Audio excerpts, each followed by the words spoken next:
Good afternoon, and it is my great honor indeed to be joined by President Ursula von der Leyen, President of the European Commission, and His Excellency President Cyril Ramaphosa, President of the Republic of South Africa. Let's join in giving them another round of applause.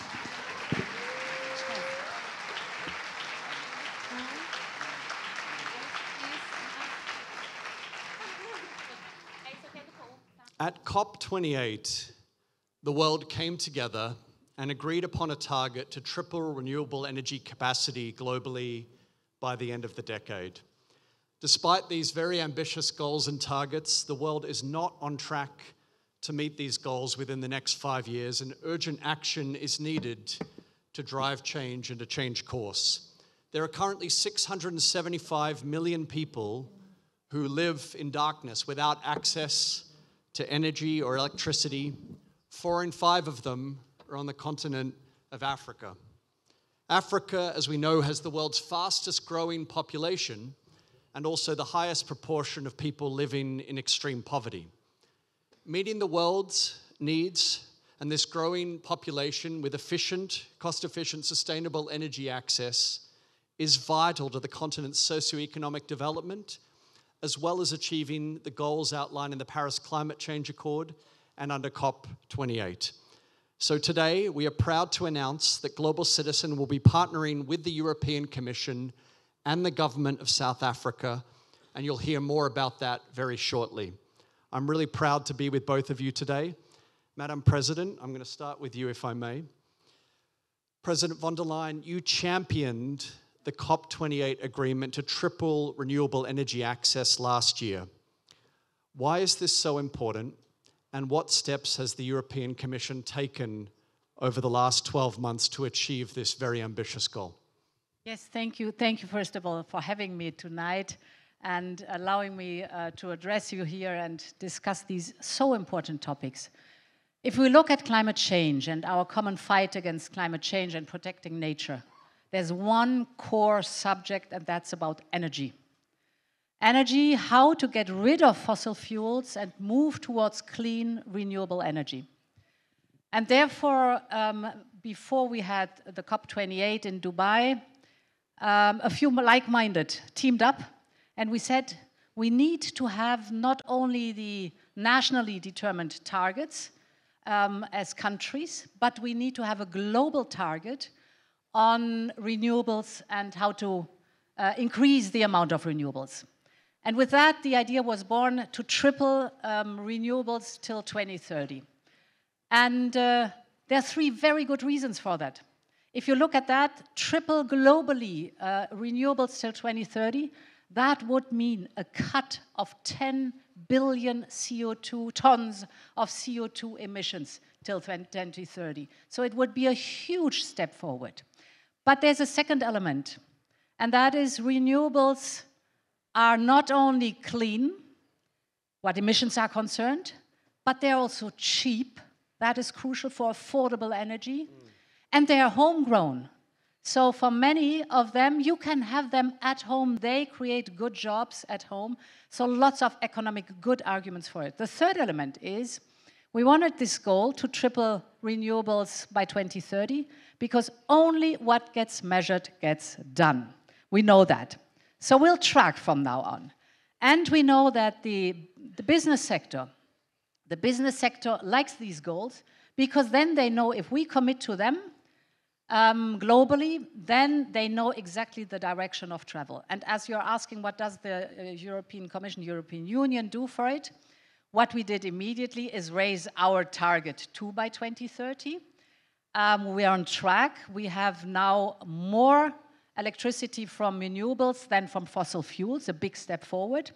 And of course, we increase our investment in the rest of the world for infrastructure, building infrastructure for renewables, specifically in Africa, but we're going to speak about this in a little while. So many good reasons to triple the renewables by 2030, our global goal. Well done. Incredible. Thank you, Madam President.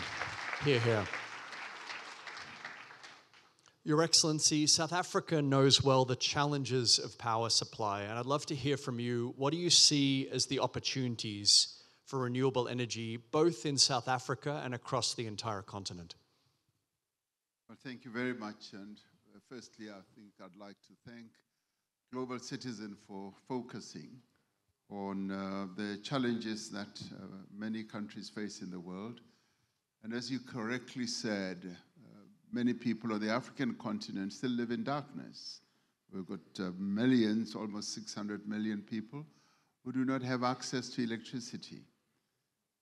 But the decision that was taken at COP28 to triple renewable energy then yields a number of opportunities for us in Africa, in that moving towards renewable energy, and even if some are starting from zero, means that there are great opportunities to ensure that people get energy, clean energy, much cheaper energy.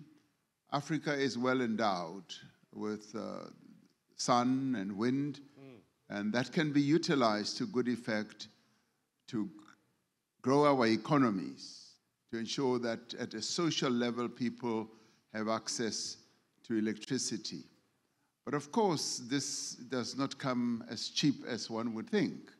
It requires finance, it requires clear decisions by leaders, not only on the African continent, but by leaders globally, and it is good that COP28 took that decision.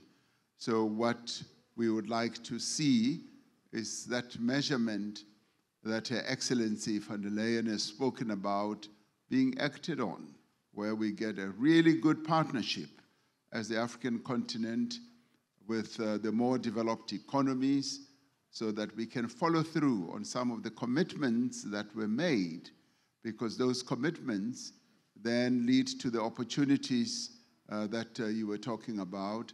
And with those opportunities, we are then able to get finance, we're able to get technologies, we are able to ensure that our economies grow and enterprises are spread around the African continent. In the end, as Her Excellency says, it is energy that drives growth, that drives economies. So renewable energy then gives us those opportunities. And in South Africa, we are taking up that opportunity for renewable energy. We faced enormous challenges in the past 3 years with regards to energy, and the reliance that we've had on fossil fuels is what has taken us back. But now with having taken the decision to have more and more renewable energy, we're actually seeing expansion. We're seeing the private sector coming in and installing really good renewable energy going forward. So there are great opportunities. We've experienced it in South Africa, and we want this to be spread. But as we go towards renewable energy, there must be a just transition. Because there is a transition that we in South Africa are having to go through. But it must be just, and it must be the type of transition that advances the interests of ordinary people as it grows the economy. So the opportunities are enormous, and we just need to utilize the enablers to ensure that there is benefit for everyone. And President Ramaphosa, just before we move on, can you just elaborate for everyone, when you refer to the just transition, can you explain for those in the room who aren't familiar with that term, what that really means for economies like South Africa? Well, just transition means that as we move towards renewable energy, we should not just say that we will transition to renewable energy without taking into account the livelihoods of ordinary people, the jobs that could be lost as we move to renewable energy, because right now we are much more dependent on fossil fuels. So as we go to renewables, relying more on the sun, on the wind, on hydro, we've got to make sure that as people lose jobs and as their livelihoods are eroded, and as towns where we used to draw fossil fuels deserted. We've got to make sure that the transition for ordinary people becomes a transition that they benefit from.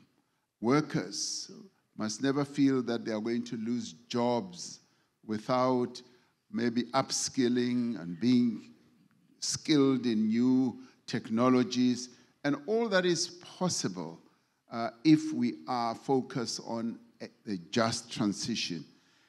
As we move to COP30, that's what we would like to see COP30 focusing on.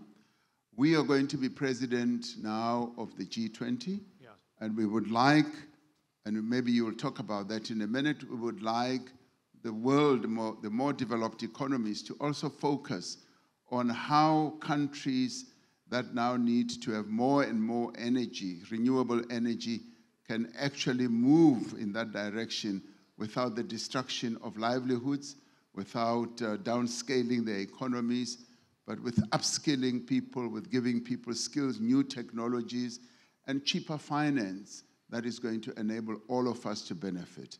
That's what just transition should mean. Thank you, Your Excellency. Thank you.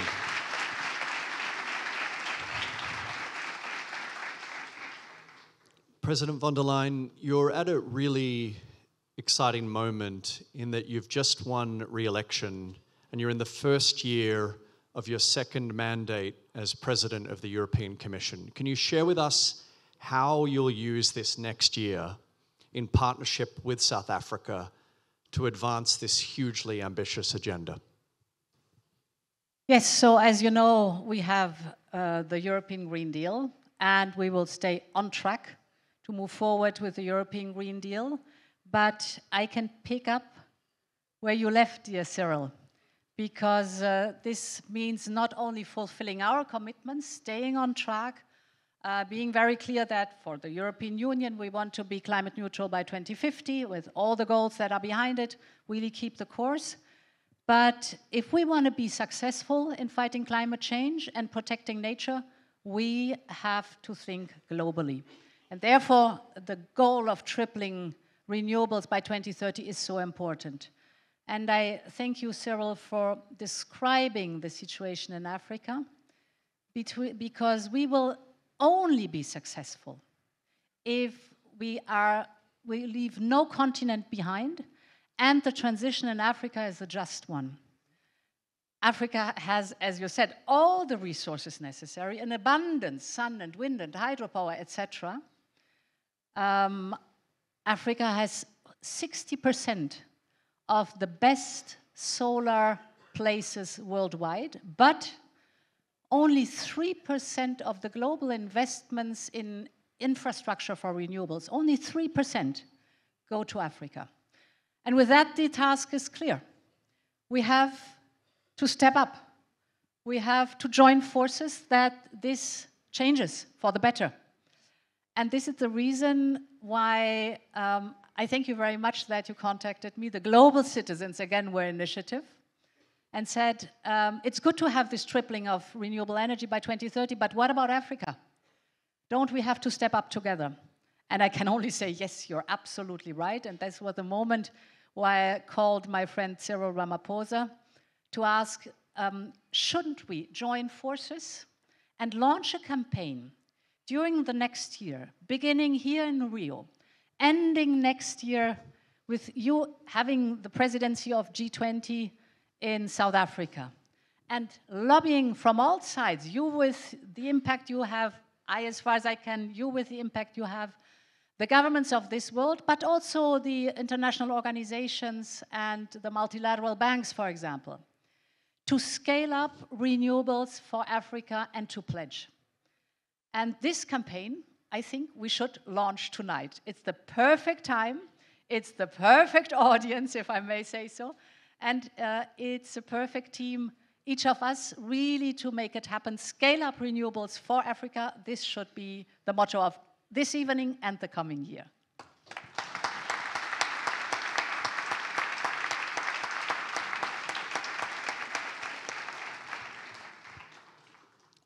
Well, can I start by saying that I think this is a hugely exciting campaign to launch in this context. And President Ramaphosa, you are about to embark on taking on this incredibly important role as president of the G20, and you're the first African head of state to do so, which is itself an enormous milestone.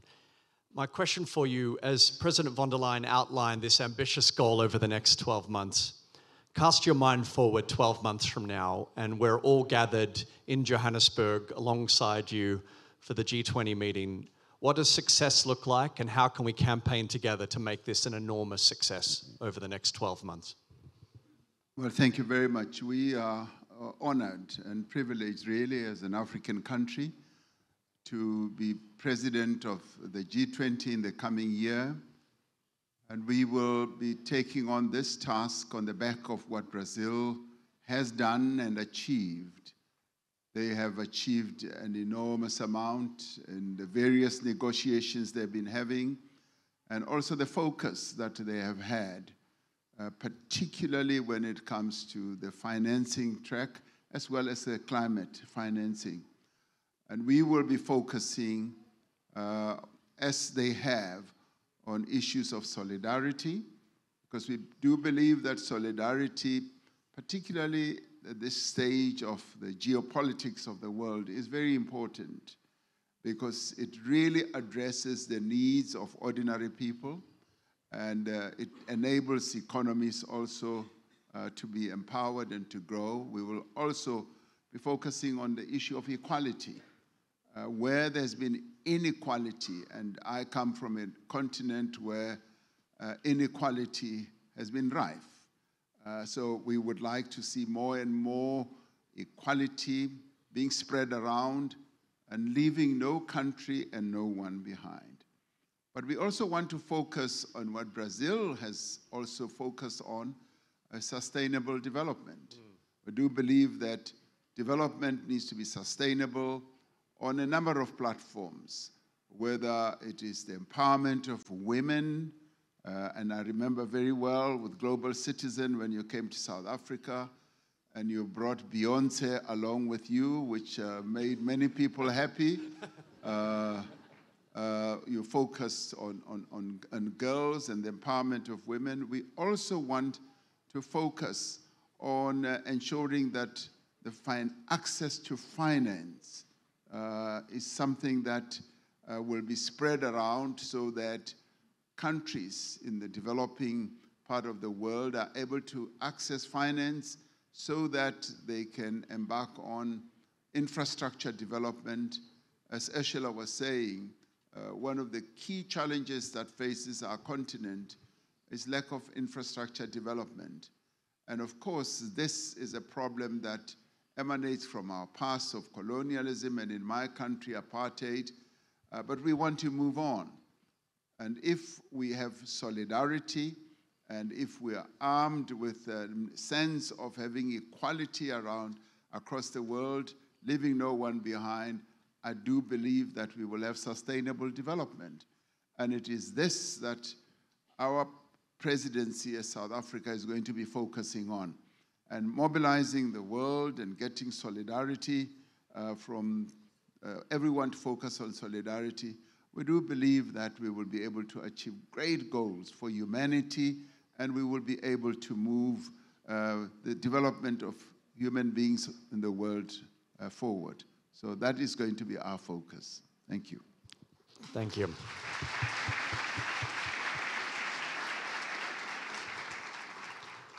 Well, thank you, President Cyril Ramaphosa. Thank you, President Ursula von der Leyen, for your leadership. As you heard today, we are announcing today a 12-month campaign in solidarity to drive investments into renewable energies across the continent. And we're inviting the private sector, we're inviting civil society, we're inviting governments, and also multilateral development banks to join us in this critical goal of tripling renewable energy access over the coming decade. And we want to meet the unmet energy need of the 675 million people who are mentioned who currently do not have access to energy. So we will be in Davos together. We'll be at the UN General Assembly at the Global Citizen Festival. We'll also be at the G20 next year. And we invite all of you to join us as we power our planet together. Thank you so much. Thank you.